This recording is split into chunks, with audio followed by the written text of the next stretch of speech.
Pierre était tellement attaché à la loi de Moïse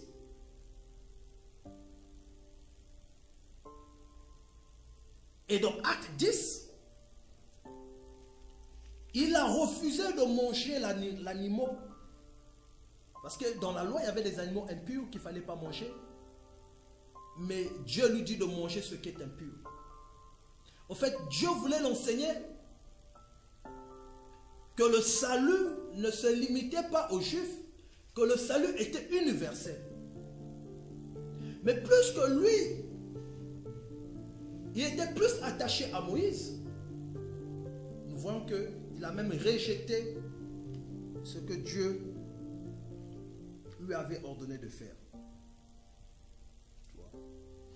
Et dans Galates 2, 11 à 14, Galates 2, 11 à 14, Galates 2, 11 à 14,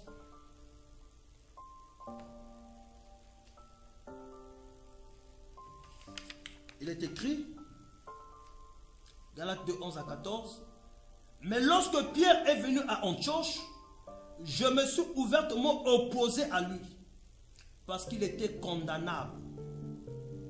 En effet, avant la venue de quelques personnes de l'entourage de Jacques, il mangeait avec les païens, mais après leur arrivée, il leur est esquivé et s'est tenu à l'écart pour craindre des circoncis.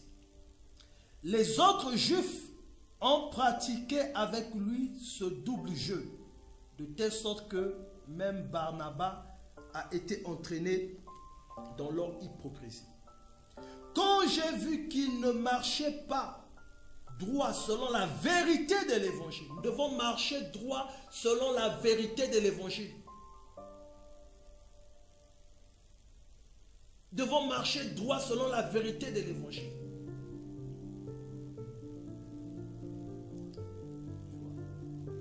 J'ai dit à Pierre en présence de tous, si toi qui es juif, tu vis à la manière des païens et non à la manière des juifs, pourquoi veux-tu forcer les païens à se comporter comme des juifs? Donc ici nous voyons que Pierre avait du mal à accepter que la loi de Moïse avait pris fin.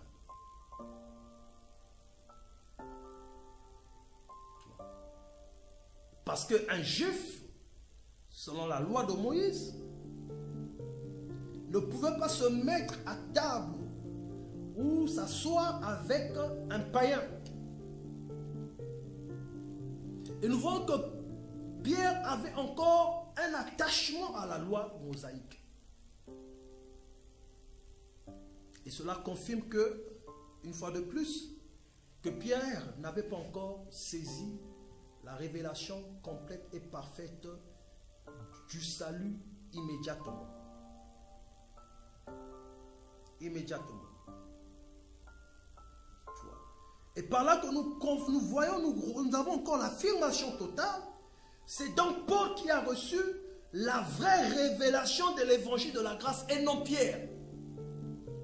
Donc celui qui a reçu la révélation totale, la révélation complète de l'évangile, c'est Paul et non Pierre. C'est Paul et non Pierre. Il faudrait qu'on soit d'accord. Qu'on soit d'accord. Romains 16, 25 à 26. Romains 16, 25 à 26. Romains 16, 25 à 26. Qu'est-ce qu'il est dit là-bas? Dieu peut vous affermir selon l'évangile que j'annonce. La prédication de Jésus-Christ. Waouh! Annoncer l'évangile, c'est prêcher le Seigneur Jésus-Christ. Conformément à la révélation du mystère qui a été tenu secret pendant des siècles. Ce mystère a maintenant été manifesté et porté à la connaissance de toutes les nations par les écrits de prophètes d'après l'ordre de Dieu l'Éternel, afin qu'elles obéissent à la foi. Ici, Paul parle selon l'évangile que j'ai annoncé, que j'annonce. Dans notre version, il dit selon mon évangile. Donc cela veut dire que Paul voulait, quand il dit mon évangile, c'est pour se distinguer avec d'autres évangiles qui se prêchaient à son époque. Tu vois? Et cela souligne le caractère particulier de sa mission et de sa compréhension de l'évangile. De l'évangile. Donc, Galates 1, 11 à 12, que nous avons déjà lu. Nous rappelons ici que Paul n'a pas appris l'évangile des autres apôtres. Il a reçu une révélation directement de Jésus-Christ. Le passage que nous avons lu, notre passage clé, nous allons, je crois, Éphésiens 3, 2 à 3. Si du moins vous avez appris quelle est la dispensation de la grâce de Dieu qui m'a donné pour vous, de la grâce de Dieu qui m'a été donnée pour vous. Donc Paul a reçu la révélation du mystère caché que les autres apôtres n'avaient pas compris pleinement. Pleinement. Donc la révélation que Paul a reçue, c'est ça l'évangile de la grâce. Qui est aussi appelé, Paul l'appelle aussi évangile de Christ, évangile de Dieu, évangile du salut, évangile éternel, la prédication de la croix. Tout ça, c'est des différentes facettes, mais il n'y a qu'un seul évangile, différentes facettes, différentes manières d'expliquer l'œuvre de Christ. Mais il n'y a qu'un seul évangile. Romains 3, 28, car nous pensons que l'homme est justifié par la foi sans les œuvres de la loi. Donc Paul a révélé que nous sommes sauvés par la grâce seule, sans la loi de Moïse. Particulièrement dans le livre de Romains et Galates. Et Paul a prêché que la loi était abolie en Christ. Colossiens 2, verset 14. Galates 2, 16. Nul ne sera justifié par les œuvres de la loi. Donc Paul a insisté sur la justification par la foi seule, alors que Pierre et les autres apôtres étaient encore influencés par la loi. S'il vous plaît, comprenez cela, s'il vous plaît. C'est très, très important parce que nous allons, quand nous allons vraiment décoller, si vous ne cessez pas ces vérités, il vous sera difficile d'avaler des choses qui viendront. Donc les Pierre, les Jacques, ils hésitaient encore sous la loi. Ils hésitaient encore. Ils hésitaient encore. Ils étaient encore attachés aux œuvres de la loi. Les offrandes obligatoires, la dîme obligatoire, les jeûnes imposés pour avoir la bénédiction, les prières de rituels répétées. Tout ça, nous allons évoluer, nous allons voir cela. Alors, comment distinguer la sainte doctrine des fausses doctrines? La Bible dit dans 2 Timothée 3, 16 à 17, toute écriture est inspirée de Dieu et utile pour enseigner, pour convaincre, pour corriger, pour instruire dans la justice. Notez ceci, la sainte doctrine est basée uniquement sur la parole de Dieu correctement interprétée, correctement et fidèlement interprétée. Et l'évangile de la grâce, c'est l'interprétation de la parole de Dieu. L'évangile de la grâce, c'est l'explication de la parole de Dieu. L'évangile de la grâce est la lumière des Écritures.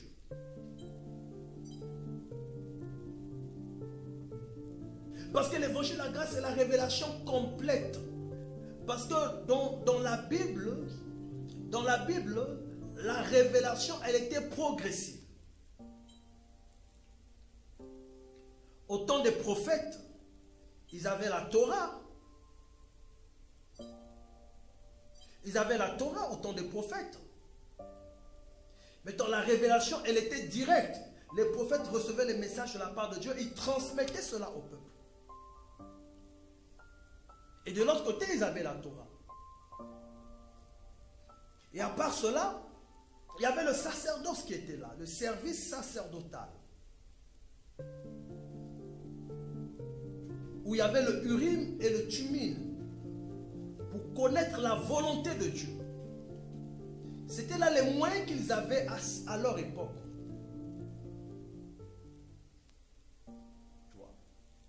C'était là les moyens qu'ils avaient à leur époque. Donc, les prophètes de l'Ancienne Alliance, ils n'avaient pas la révélation totale ou complète de la parole de Dieu. Mais nous qui sommes arrivés dans la Nouvelle Alliance, précisément dans la pleine grâce, nous avons reçu cet héritage à travers Paul. Dieu a donné à Paul et nous avons reçu cet héritage, cette révélation contenue dans les épîtres de Paul, que les prophètes n'ont pas eu la grâce de recevoir. Donc la sainte doctrine est basée uniquement sur la parole de Dieu, correctement et fidèlement interprétée. Correctement et fidèlement interprétée.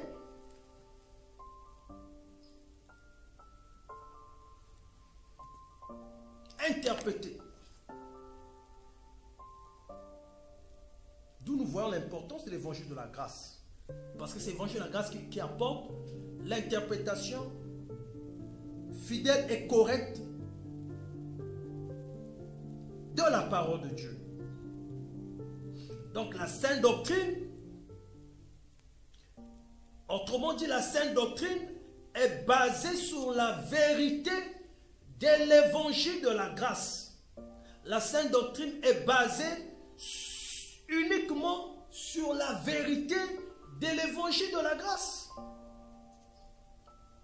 Et l'Église est fondée sous la sainte doctrine. Autrement dit, l'Église est fondée sur la vérité de l'évangile de la grâce. L'Église n'est pas fondée sur des prophéties. L'Église n'est pas fondée sur des miracles. L'Église n'est pas fondée sur des dons spirituels. L'Église n'est pas fondée sur une tradition, une religion quelconque. Mais l'Église est fondée sur la vérité de l'évangile de la grâce. Et l'évangile de la grâce nous révèle la plénitude de Christ et de son œuvre achevée à la croix.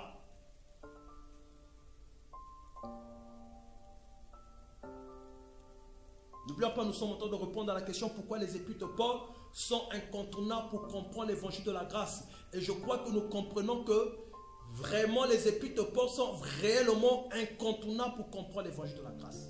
Parce que nulle part dans la Bible, nous pouvons trouver l'évangile de la grâce si ce n'est que dans les épîtres de Paul. Les épîtres de Paul. Très important. Très très important. Vous qui nous suivez, notez, ayez un cahier, notez. Nous sommes dans la rubrique connexion avec la formation. Et la rubrique connexion avec la formation, c'est une formation, ce sont des enseignements structurés. Vous allez voir que nous allons grandir ensemble, nous allons progresser ensemble de façon structurée.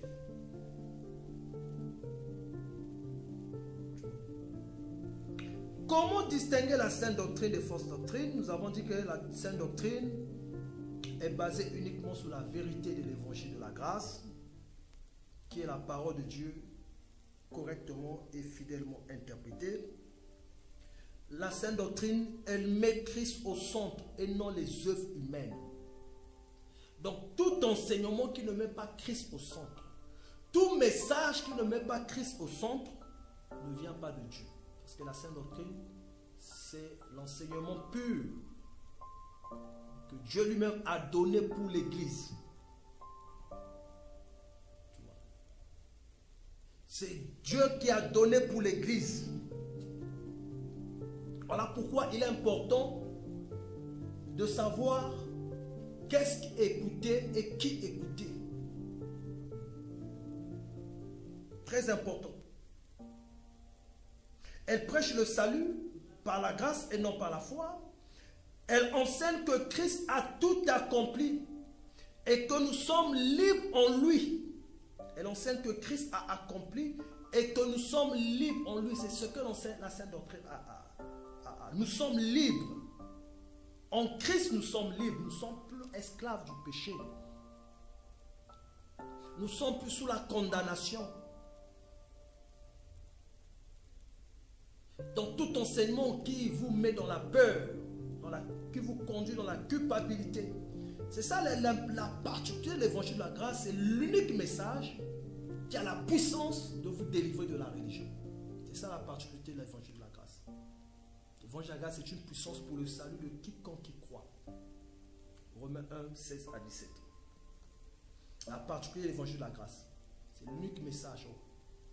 À part l'évangile de la grâce, aucun message ne peut vous faire sortir de la religion, de l'ignorance, de la culpabilité, de la peur. Toutes les religions maintiennent les hommes sous un joug, un fardeau. Toutes les religions. Parce que la religion se repose sur des œuvres, la performance, les efforts humains à faire pour obtenir quelque chose de la part de Dieu, par exemple. Or, la grâce, ou l'évangile de la grâce, qui est l'évangile de Christ, qui est aussi l'évangile du salut, la prédication de la croix, l'évangile éternel, nous emmène à placer notre foi sur ce que Christ a déjà fait. Et c'est alors que nous pourrons jouir de notre repos total. Et nous allons avancer, nous allons comprendre cela.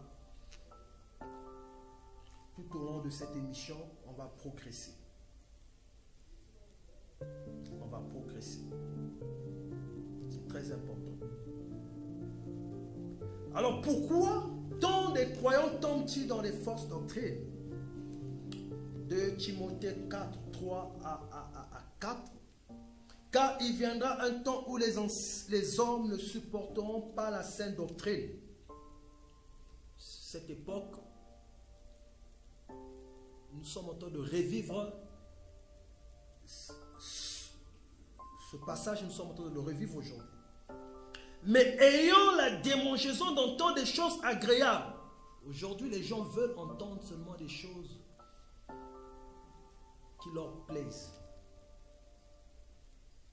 Les choses qu'ils aiment entendre. Ils se donneront une foule de docteurs selon leurs propres désirs, détournant l'oreille de la vérité et se tournant vers des fables. Voilà pourquoi l'évangile de la grâce vient pour choquer. L'évangile de la grâce va toujours choquer. C'est un message qui choque, mais qui délivre totalement. C'est un message qui choque, mais qui délivre totalement. L'évangile de la grâce n'est pas un message ordinaire. Toi qui m'écoutes, mon frère, ma soeur, que j'aime bien. Même si je ne te vois pas, mais sache que le Seigneur t'aime et je t'aime aussi par l'amour du Seigneur. Donc l'évangile de la grâce, il choque, il dérange. L'évangile de la grâce, il scandalise. Parce que Paul dit quoi? Nous prêchons Christ crucifié. Scandale pour les Juifs est folie pour les païens. Donc ne soyez pas surpris. Chaque fois que vous allez nous suivre, surtout si vous êtes resté longtemps dans la religion, vous serez tout choqué. Pourquoi l'évangile de la grâce choque-t-il? Parce qu'il détruit les traditions religieuses. L'évangile de la grâce détruit les traditions religieuses. Renverse les fausses doctrines. Expose la suffisance totale de Christ. Parce que de nos jours, beaucoup préfèrent un évangile mêlé de la loi, des dîmes obligatoires, des jeûnes imposés, des rituels inutiles. Mais la vérité est quoi? Christ a tout accompli. Christ a tout accompli, mon frère. Toi qui m'écoutes, toi qui me suis. Par tes propres efforts, tu ne peux pas sortir de cette vie. Tu mènes une vie de débauche, de fornication. Tu mènes une vie d'ivrogne. Tu mènes une vie qui ne glorifie pas le Seigneur. Et là où tu es même fatigué de cette vie que tu mènes. Et chaque jour, ta conscience, il y a un esprit qui te dit ce que tu fais n'est pas bon. Mais tu n'arrives pas à laisser ce que tu fais qui est mauvais. Parce que tu t'appuies sur tes capacités. Tu comptes sur toi et voilà pourquoi tu échoues. Mais je t'annonce l'évangile de la grâce. Si seulement tu peux t'appuyer sur Christ. Christ a tout accompli. Christ a pris ta place. Il est ta force. Il est ton refuge. Il est ta source. Il est capable. La grâce, c'est aussi Dieu agissant en nous. La grâce, c'est aussi la capacité de Dieu en nous. Nombreux vont à l'église, mais ils sont tristes. Ils pleurent chez eux deux fois dans la chambre. Ils sont faibles. Même des hommes de Dieu qui se disent grands hommes de Dieu, mais dans le secret, ils sont faibles. Donc celui qui n'a pas compris l'œuvre de la croix, parce que l'évangile de la grâce nous emmène à comprendre l'œuvre de la croix, nous emmène à comprendre la révélation de Christ. Et c'est cela qui délivre. C'est cela qui restaure totalement. La vraie délivrance ne vient pas par des jeûnes et prières. Voilà pourquoi les gens sont là tous les jours. Ils vont des églises, des groupes qui zingardent pour chercher toujours des délivrances.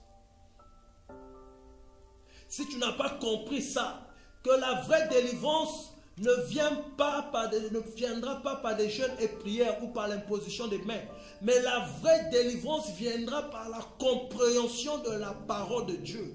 Quand tu auras compris la parole de Dieu, mon frère, ma soeur, si tu souffres, tu luttes encore dans cette vie, c'est parce que tu n'as pas encore compris la parole de Dieu. Et cette émission va t'aider à grandir et tu vas jouir de ta liberté en Christ. De ta liberté en Christ. Je t'invite à suivre les épisodes qui vont suivre. Prends le temps, enferme-toi, seul ou avec des gens. Suis cette émission. Par la grâce de Dieu, avec le soutien de Dieu, avec votre soutien avec votre soutien et par la grâce de Dieu surtout, nous croyons que cette émission, au moins une fois dans la semaine, sera rediffusée afin de vous aider à grandir.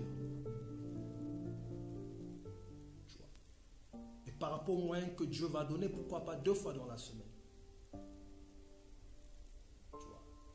Et nous comptons sur la grâce de Dieu et nous encourageons aussi à soutenir cette œuvre que le Seigneur nous a confiée. Si seulement le Seigneur te met à cœur de soutenir cette œuvre d'une manière ou d'une autre, financièrement, matériellement, même dans les prières, nous avons besoin de votre soutien.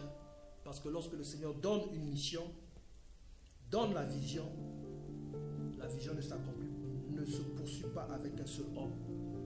Et si le Seigneur, tu es intéressé à cette mission, et que le Seigneur t'interpelle, le Seigneur te convainc, alors n'hésite pas de nous contacter au 06 650 76 36.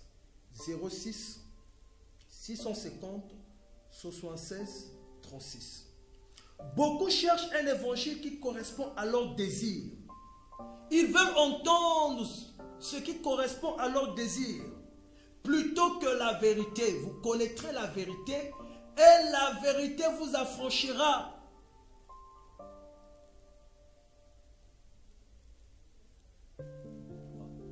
Donc la solution, tu as besoin de connaître la vérité.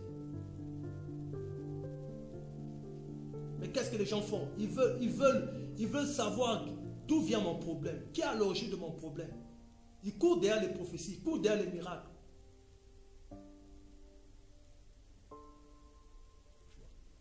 Et aujourd'hui, les prophéties sont en train de diviser. Oh, c'est ton papa, c'est ton oncle. Il n'y a qu'un tel. Concentre-toi, cherche à grandir dans la parole. Assieds-toi sous les Écritures. Cherche à comprendre les Écritures. Cherche à comprendre les Écritures. Souviens-toi, le Seigneur, Moïse avait une parole. Mais le peuple d'Israël, pour sortir de l'Égypte, il devait comprendre le message de Moïse. Dieu avait donné un message à Moïse. Mais Moïse bégayait.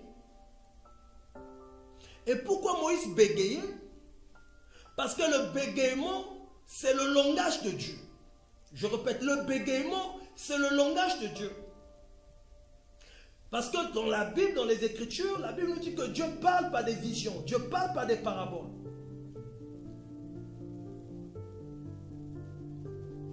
Mais le peuple d'Israël, pour comprendre le langage de Moïse, il fallait qu'il y ait un Aaron.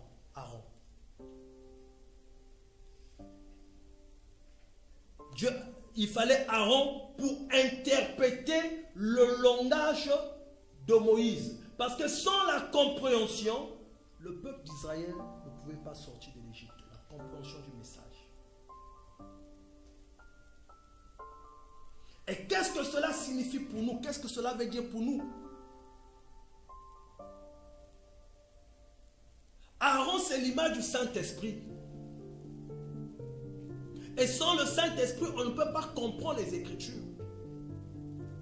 Et la Bible dit que le Saint-Esprit vous enseignera toutes choses. Toutes choses. Et comme Dieu passe toujours par des hommes, et le Seigneur nous a suscité pour vous apporter ce message. Pour vous apporter ce message. Donc Aaron devait interpréter les paroles de Moïse. Et l'évangile de la grâce, c'est l'interprétation de la parole de Dieu par l'Esprit Saint donné à Paul. À Paul. Il n'y a pas de véritable délivrance sans la compréhension de l'évangile de la grâce. Je sais de quoi je parle. Je sais de quoi je parle, mon frère. Je sais de quoi je parle. Certains veulent le succès. Certains veulent l'argent. Certains veulent les miracles. Et du coup, ils tombent dans l'évangile de la prospérité.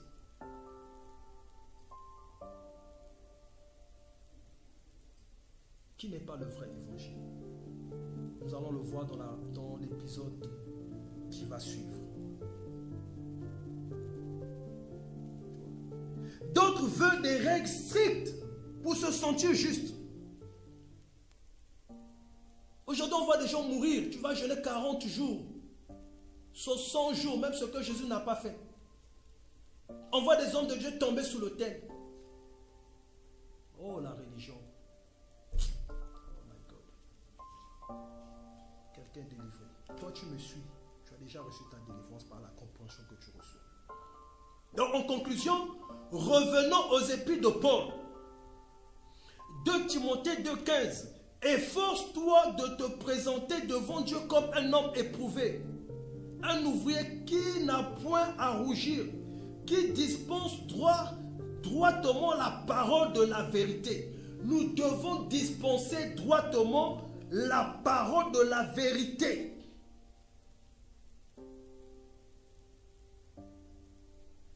Donc, les épîtres de Paul sont essentielles, car elles nous montrent que nous sommes sous la grâce et non sous la loi. Les épîtres de Paul nous montrent que nous sommes sous la grâce et non sous la loi. Que notre salut est basé sur la foi seule en Christ.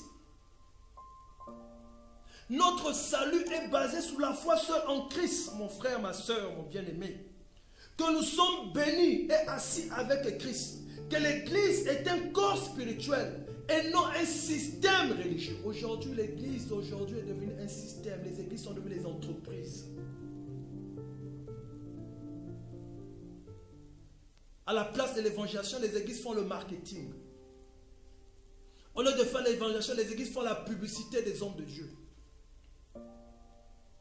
C'est comme Coca-Cola. Publicité de Coca-Cola. Les églises sont devenues comme des partis politiques. Où on fait les affiches, c'est l'homme de Dieu qu'on met en avant. Et les gens vont dans les campagnes, vont dans les églises pour des hommes de Dieu. Ils vont dans les concerts pour des hommes de Dieu. Revenons à la vérité de l'évangile. Revenons à la vérité de l'évangile. Revenons à la vérité de l'évangile de la grâce. Révélée à Paul pour nous aujourd'hui. Ne nous laissons pas tromper par des messages mélangés. Des messages mélangés. Dans Éphésiens 3, 2 à 3 que nous avons lu, si du moins vous avez appris quelle est la dispensation de la grâce qui m'a été donnée pour vous. Là, la dispensation de la grâce a été donnée à qui? La dispensation de la grâce a été donnée à qui? La dispensation de la grâce a été donnée à Paul pour nous. C'est par révélation que j'ai eu connaissance du mystère sur lequel je viens d'écrire en peu de temps. L'évangile de la grâce lui a été confié directement. Ici, ce passage que nous avons lu dès au commencement, et nous allons clôturer aussi avec ce passage. Je l'ai lu au début et j'aimerais clôturer aussi avec ce passage. Qu'est-ce que la dispensation de la grâce? Le mot dispensation en grec signifie oikonomia. Oikonomia. Oikonomia signifie administration. Le mot dispensation signifie administration, gestion d'un plan. Dieu a changé la manière dont il traite l'humanité. Dieu a changé de régime. Dieu a changé d'administration. Dieu a changé de gestion de plan. Avant la croix et après la croix, ce n'est pas la même réalité.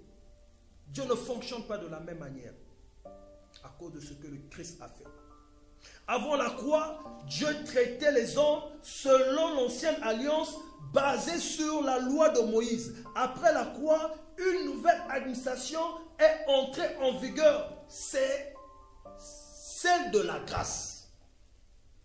Donc Paul affirme que cette gestion de la grâce lui a été confiée spécialement pour nous les nations. Notre apôtre,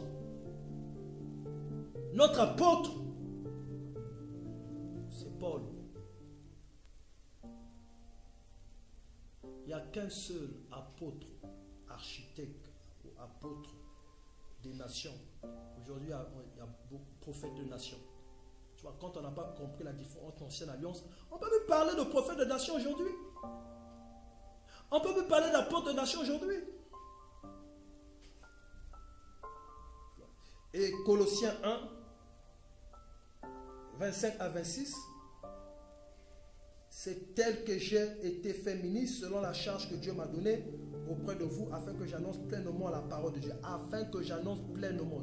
Donc, soulignez pleinement. Le mystère caché de tout temps, tous les âges. Donc, mais révélé maintenant à ses saints. Cette bonne nouvelle était cachée. Parce que dans l'ancienne alliance, les prophètes, ils ont annoncé la bonne nouvelle. Ils ont annoncé la bonne nouvelle, les prophètes. Mais ils n'ont pas compris la bonne nouvelle. Ils ont annoncé la bonne nouvelle, mais ils n'ont pas compris la bonne nouvelle.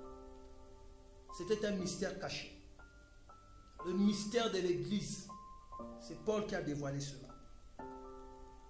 Alors, je clôture avec Romains 16, verset 5. À celui qui peut vous affermir selon mon évangile et la prédication de Jésus-Christ, conformément à la révélation du mystère caché pendant les siècles. Père, merci pour ces moments que tu nous as accordés. Quiconque va suivre, Seigneur, cette vidéo, je te loue, je te rends grâce, parce que c'est toi qui vas rencontrer. De la même manière, tu as rencontré Paul, qui était Saul de Tarse sur le chemin de Damas. À travers cette émission, à travers cet épisode et d'autres épisodes, Seigneur, rencontre quiconque est perdu, rencontre quiconque est égaré à cause de la religion, quiconque qui manque la paix, quiconque qui est tourmenté dans son esprit.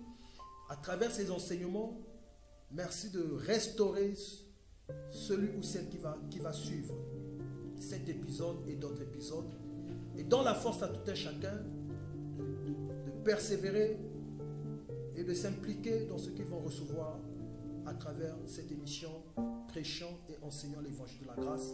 Merci Seigneur pour la force, merci de m'avoir assisté et merci de ce que tu as toujours été là avec moi. Au nom de Jésus-Christ, Yoshua Mashiach, nous avons aussi prié. Jésus Christos, de ressusciter, disons Amen, Amen, Amen. Donc la suite à la prochaine épisode. Et la prochaine épisode, nous allons voir un seul évangile, 2 points, la révélation reçue par Paul. Merci.